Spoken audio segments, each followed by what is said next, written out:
Bueno, tenemos a Guillermo Mariscal, que es del Partido Popular, es diputado nacional y por tanto nos representa a todos. No representa al PP, representa a la nación española.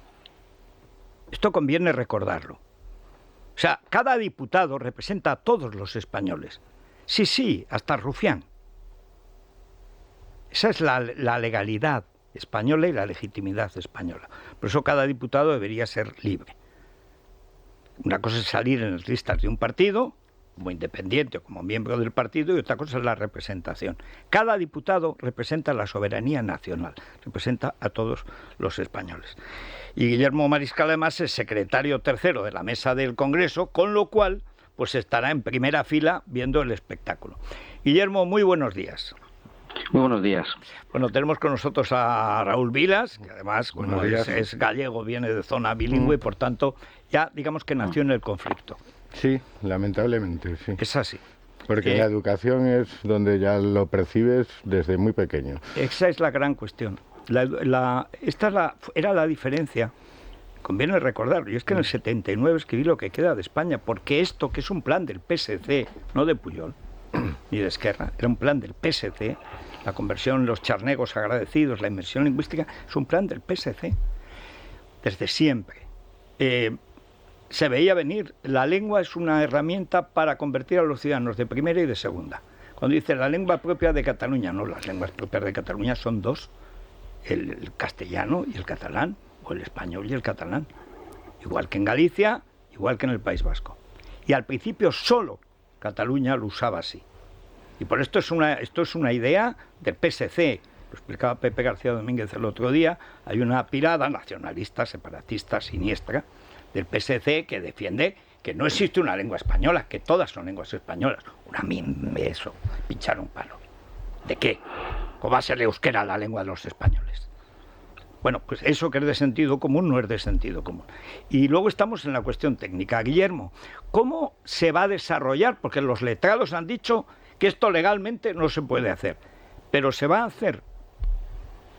A ver, antes de responder a esta pregunta, si usted me permite, me gustaría dejar claro una cosa, porque ya sabemos que desde la mesa del Consejo de Ministros se acostumbra a hacer trampas y a intentar que se desvíe la atención, e incluso recientemente y desgraciadamente ayer hemos visto cómo se insulta a un presidente del gobierno. Por tanto, me gustaría dejar claro que desde nuestro partido político, obviamente, respetamos que en las comunidades autónomas donde hay una lengua cooficial con el castellano haya el derecho a poder utilizarla y el deber de conocerla. Pero eso es una cosa, y otra cosa es lo que se va a ver hoy, que es el epítome, como usted bien decía, de una estrategia que trata de destruir la existencia de elementos comunes entre los españoles y que por tanto significa el abuso una vez más de las minorías sobre las mayorías en un proceso que a nuestro juicio trata de evitar y de conculcar un principio básico que es la nación libre de iguales y libres, ¿no? Por tanto, que haya leyes iguales para todos los españoles con tribunales independientes. Todo esto es lo que está puesto en cuestión y esto por lo tanto es un epítome de esa estrategia. Durante el día de hoy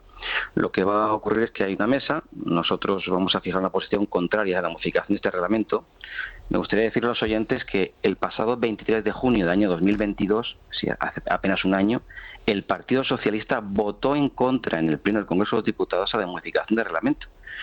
Por tanto, nos encontramos ante una cesión Meritxell, por votos. Que por eso no está Meritxell y por eso está Francina Armengol. Y Pedro Sánchez también, don Federico, y Pedro Sánchez también votó en contra. Claro. ¿Y ahora qué ocurre? Que tienen que ceder para obtener los votos de la quinta fuerza política en Cataluña, la que tiene nada más que el 11%. Eso es lo que estamos. Esto no va a facilitar la vida de los parlamentarios, no va a mejorar en absoluto la capacidad de controlar al gobierno, ni mejorar la calidad legislativa del Congreso, una calidad legislativa que ya sabemos ustedes y nosotros lo que ha traído consigo, sobre todo en leyes como por ejemplo la del CSI. Entonces, en la mesa de hoy hay una mayoría de 5 contra 4 y por tanto calificarán afirmativamente a pesar de nuestra oposición, a pesar de que no hay un informe jurídico que avale esta iniciativa, a pesar de que no se haya hablado con todos los grupos y en particular con la principal fuerza de la Cámara que somos nosotros. A pesar de todo esto, lo aprobarán, lo calificarán y lo introducirán mañana a la Junta de Portavoces en el pleno que se celebrará la semana que viene. Es decir, que tiene razón Aznar en que hay que rebelarse cívicamente. ¿Va a ir usted a la manifestación de convivencia cívica catalana el 8 de octubre? Ayuso ya ha dicho que va, no sé si Almeida también. Yo si puedo ir, asistiré. Pero yo creo que estamos ante un proceso en marcha, como le he dicho antes. ¿Cómo, perdone, cómo que Y sí desde el puede? partido- ¿Cómo que sí puede? Está cojo, le falta... No, depende de la vida personal de cada uno, es muy complicada. Si puedo Sí, asistir, bueno, ya pero, asistiré. pero cuando la patria llama, obviamente, en fin, aunque ya cojo, asistí, se va con bastón. Obviamente, usted debe saber que ya asistí en su momento a la más importante manifestación que se celebraba nunca en Cataluña, que fue la que se celebró el 8 de octubre en Barcelona. O sea que no, si puedo asistir, asistiré. Pero me parece que lo importante No, es que no se nos lo digo resignemos. porque hoy, igual que cita usted a la portavoz del gobierno llamando golpista a Aznar por resistirse a la amnistía al golpista Puigdemont, es que hoy aparece que el PP, lo publica La Razón en portada, que no quiere movilizar la calle y salir con Vox porque quiere evitar la foto de Colón, que por cierto fue un éxito extraordinario, porque se cargó el relator internacional que quería meter Carmen Calvo en una operación calcada de la actual. Vamos, lo digo para animarle, o sea... Yo estoy muy animado, si no no estaría como responsable político, no sería diputado nacional, porque aquí o se viene con ganas de revertir esta actitud estética autoritaria o mejor abandonar la condición de diputado. Pero mire, fíjese, desde el Grupo Parlamentario Popular y desde el Partido Popular se van a presentar iniciativas en todos los ayuntamientos y las diputaciones, comunidades autónomas, para plantearle a los diputados socialistas de esos lugares si quieren una España de iguales o apoyan una España con privilegios de unos frente a otros. Pero está claro que apoyan una España... Que presentarse en el Senado. Pero, don Guillermo... Bueno, pues que lo digan y que se lo digan a sus votantes, pero que lo vamos a ver, manifiesten que se lo han públicamente dicho ante aquellos que les han votado. Que se lo han dicho en las urnas. O sea, ¿ustedes qué necesitan para entender un mensaje? Que no hay un PSOE bueno. Pero... Que es que yo de verdad no lo entiendo. Yo no he dicho que hay un PSOE bueno o PSOE malo. Pues, Lo que he dicho es que tienen que rendir cuentas, deben rendir cuentas ante sus votantes. Pero si sus votantes están encantados. Una España de derechos, sí. Perdón. Los votantes del PSOE están encantados con el PSOE, la prueba es que lo siguen votando.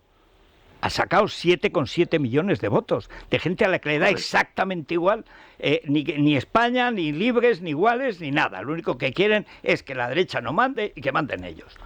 Y les da igual la nación, el Estado, la ley. Y es un gobierno que empieza y que continúa, más que empezar, continúa con tics autoritarios que empezaron la legislatura pasada. Usted recordará que este presidente del gobierno pretendió cerrar el Parlamento durante la pandemia. La cerró dos veces. El Real Decreto, correcto. Ha convertido el Real Decreto en algo ordinario y no extraordinario para evitar que podamos enmendar y mejorar las leyes. Ha evitado las comparecencias para evitar ser controlado por parte de la oposición. Y en esta legislatura dota de más medios personales y bienes y medios a las formaciones políticas que le favorecen y le apoyan. Por tanto, me parece que esos tics autoritarios hay que denunciarlos y eso se denuncia a las instituciones. Yo no estoy diciendo que no vayamos a aquello, dejemos de ir. Estoy diciendo que hay que rebelarse, en primer lugar, desde las instituciones y manifestar a aquellos que somos representantes públicos nuestra oposición ante un gobierno que, insisto, tiene tics autoritarios. Bueno, los que hemos votado PP y Vox nos hemos manifestado ya contra esos que no son tics, que es un proyecto de dictadura personal, avalada por el Tribunal Constitucional de Pumpido. Quiero decir que estamos ya en otro capítulo, las elecciones ya pasaron, ya todo el mundo se retrató, y el que quiera ir de inocente por la vida, pues allá él. Pero hay una cuestión simbólica, Raúl, que yo creo que conviene recordar. Esto no es un hecho, digamos, técnico, esto es un hecho político. Y esto conviene explicarlo porque hay mucha gente que no lo entiende. Bueno, qué caro es el pinganillo. Lo de menos es lo que cuesta el pinganillo. Efectivamente, claro. Cuando tú quieres negar que existe una lengua común, como tú decías antes, que está negando la existencia de una comunidad política, que es la nación española y es la cuestión de fondo. Claro. Porque más allá de lo que pueda parecer una charlotada, aquí lo que se pretende es hacer visible la idea que ya es de toda la izquierda, incluido el PSOE y sus votantes, de que estamos en un Estado plurinacional y que la nación española no existe. Pero a mí me gustaría plantearle una cuestión al señor Mariscal más jurídica respecto a este asunto, porque por un lado las lenguas cooficiales solo son oficiales en los territorios, pues en Cataluña, no son oficiales en toda España y no lo son en Madrid. Por otro lado, la Constitución lo que dice es que todos los españoles tenemos el derecho y el deber de conocer y utilizar el español. Y por otro lado, también se dice que todo lo que suceda en el Congreso, excepto la Comisión de Secretos Oficiales, debe ser público, porque los ciudadanos tenemos derecho a saber todo lo que allí se habla y se dice. Por lo tanto, yo creo que hay una vulneración de derechos constitucionales clarísima, porque unos señores que tienen el deber de conocer el español se niegan a utilizarlo y de esta manera impiden que todos los españoles conozcamos de primera mano lo que están diciendo en el Congreso, que es nuestro derecho. A lo que voy. Ustedes que tienen diputados suficientes, etcétera, a pesar de que esté Cándido Conde Pumpido, que todos sabemos que no se han planteado recurrir al Tribunal Constitucional, ya más allá de la cuestión reglamentaria, sino en defensa de nuestro derecho constitucional de todos los españoles de entender lo que se discute en el Parlamento. Sí, esa decisión se tendrá que tomar si desgraciadamente al final esto es votado a favor y se ve reflejado en el reglamento a partir de la semana que viene.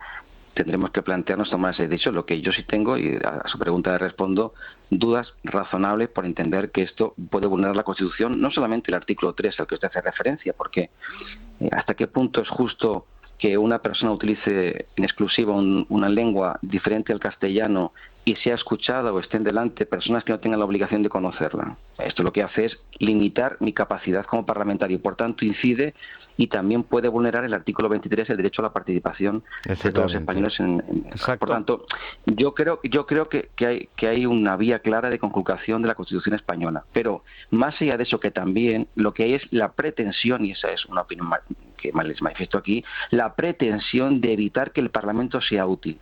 Por eso que hablaba de ticket autoritario. Lo primero que intenta un dirigente que no quiere tener oposición es bloquear, boicotear la actividad parlamentaria. Y esto ya lleva sucediendo así desde el año 2018. Y es evitar el control parlamentario, evitar la participación de la oposición en la elaboración de las leyes y, por tanto, evitar que quienes no piensan como tú puedan manifestarse. Y esto es un paso más allá de lo que dije al principio en relación a que esto supone el abuso de las minorías sobre las mayorías claramente y la cesión por votos claramente. E instaurar, el privilegio como principio de la acción política, que es, a mi juicio, gravísimo. Hay una cuestión añadida, y es que como el mismo concepto de amnistía, que supone que España se considera un Estado ilegal y que en cambio los golpistas hicieron muy bien en luchar contra ese Estado ilegítimo, y que se condene a los policías que, obedeciendo a una juez, reprimieron una actividad ilegal, incluyendo la agresión sexual a un policía que tuvo que aguantar una petarda de estas morreándolo, y es lo mismo que en el Parlamento español, sede de la soberanía nacional española, la nación española, base de todo el orden constitucional, como dice la Constitución, de la nación, de la que dependen todas las instituciones del Estado, sea afrentada lo mismo que con la amnistía. Es decir, no tenéis una lengua común, la negamos, no somos una nación común, lo negamos, no somos un Estado, lo negamos, y vamos a hacer una confederación de repúblicas soviéticas plurilingües y pluritribales. Y es el efecto simbólico. Para el que está viendo la primera cadena, que no ha visto otra cuando van... que hay mucha gente que no ha visto, que siempre en política, igual que Radio Nacional se ponía el parte, ponen la primera cadena, cuando hay algo así. Eso de que en las Cortes no se hable en español, yo creo que es una humillación, decía ayer Ayuso a propósito de la amnistía. Esto es una humillación deliberada de Puigdemont y su patulea. ¿O no lo ve así? Totalmente, y solamente es así porque un presidente del gobierno que carece de factores inhibitorios, es decir, que su única pretensión es continuar siendo presidente, es capaz de aceptar el chantaje. Y si no, ¿por qué cuando se presentó a las elecciones no planteó esto? ¿Por qué durante todo este tiempo, hasta ahora, hasta hace 15, 20 días, no planteaba la amnistía como un derecho, como una capacidad, una posibilidad que se fuera realizable? Pues única y exclusivamente porque está cediendo por votos, teniendo una alternativa. Y evidentemente usted bien sabe que hay otras alternativas y que evidentemente quien ganó las elecciones no fue él, pero a pesar de todo ello hará lo que sea necesario para conseguir los votos que le permitan seguir en la Moncloa, porque de lo que estamos hablando es solamente de la investidura. Por eso cuando a compañeros suyos periodistas les oigo hablar de legislatura, es desconocer la tramitación parlamentaria.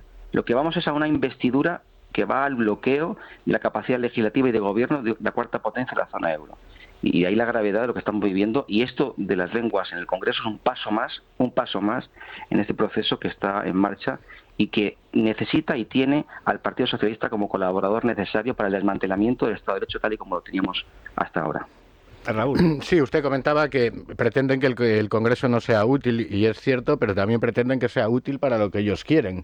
Y yo creo que esto es ya la guinda, porque esto, desde el punto de vista de la comunicación, va a tener un efecto muy importante. La gente, sobre todo los jóvenes, van a ver que en el Congreso de los Diputados de España hay unos señores que hablan lenguas diferentes, con pinganillos, y viene a culminar un proceso de 4, ya casi 5 décadas de denigración constante de la nación española, de identificarla como una cosa facha, fascista, que vemos... Y además inexistente. Sí, y que vemos, además, y es el gran problema de fondo que tenemos ahora, más allá de Sánchez, que ha calado en la izquierda, pero también a nivel popular, especialmente la gente joven de izquierdas en España, prácticamente el 100% se cree en esta milonga del Estado plurinacional y demás. Entonces, más allá de los recursos jurídicos, ¿no creen que ante la evidencia de que ni bilingüismo cordial ni leches, porque esto lo pone claro, que es el momento de dar un paso al frente y también hacer política en la defensa del español y,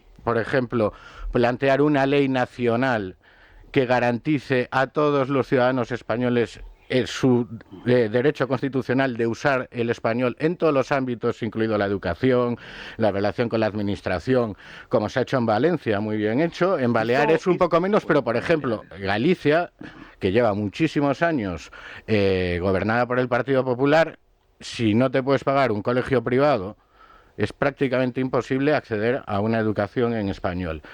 ¿No cree que es el momento de ya de una vez plantear una ley nacional, ya sea si hay repetición electoral como uno de los argumentos fundamentales de la campaña, o si no desde la oposición? Una ley nacional que nos iguale a todos los españoles, porque políticamente lo único que importa es que somos españoles, ser gallegos, ser canarios, ser...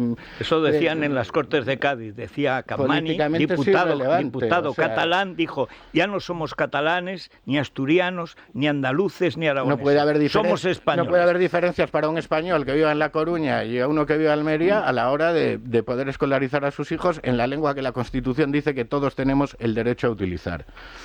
Pero, don Raúl, es que esa ley ya existe, y es la Constitución española, es la ley de leyes. Pero no se cumple, y usted lo sabe perfectamente. Entonces hay un problema con la aplicación de la norma. Hay un problema de que la norma no está respaldada. Ha existido un asalto al Poder Judicial, porque ha habido un asalto al Poder Judicial que también hemos venido denunciando durante todo este tiempo. Es decir, que la ley y la norma existe. El problema es que no se aplica, y no se aplica porque se ha cedido por votos y porque nos encontramos, yo no creo, como decía Fukuyama, que hayan muerto las ideas y que no haya ahora ideologías. Lo que sí creo es que nos enfrentamos ante una batalla terrible entre aquellos que defendemos la igualdad y la libertad entre los españoles y aquellos que defienden el privilegio.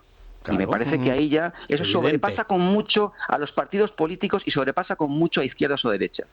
Y es en esa batalla ideológica, en esa batalla por la defensa de la libertad y la igualdad, es en la que está embarcado el presidente Alberto Núñez Feijóo y todo el equipo del Partido Popular, y esa batalla tendrá el siguiente paso en el debate de investidura, en el que presentaremos un modelo de sociedad de ciudadanos libres e iguales, una alternativa a una sociedad que está defendiendo Pedro Sánchez, que habla de privilegios, de cesiones, y que en ningún caso habla de la libertad, que había sido hasta ahora la bandera fundamental de una democracia que lleva más de 40 años, a mi juicio, dándonos los años más fructíferos de la historia de nuestro país. Bueno, en el País Vasco no, en Cataluña tampoco, en Baleares tampoco, en la Comunidad Valenciana tampoco, en Navarra tampoco y en Galicia medias. O sea, tampoco hay que exagerar.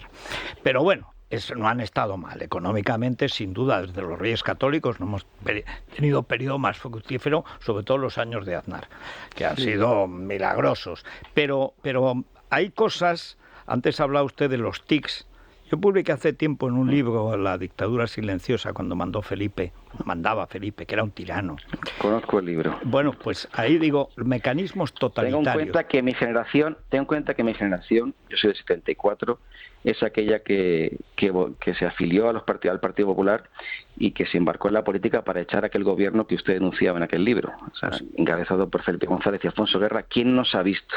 ¿Quién nos ha visto ahora defender a Alfonso pero siguen Guerra, votando a Sánchez como la Sánchez. líder de la libertad? Pero votan a Sánchez. Bueno, O sea, es que la Creo que Alfonso Guerra ya ha patología, dicho que no. la patología socialista es la que es. A mí lo que me asombra es que en el PP sigan esperando que salgan los socialistas buenos.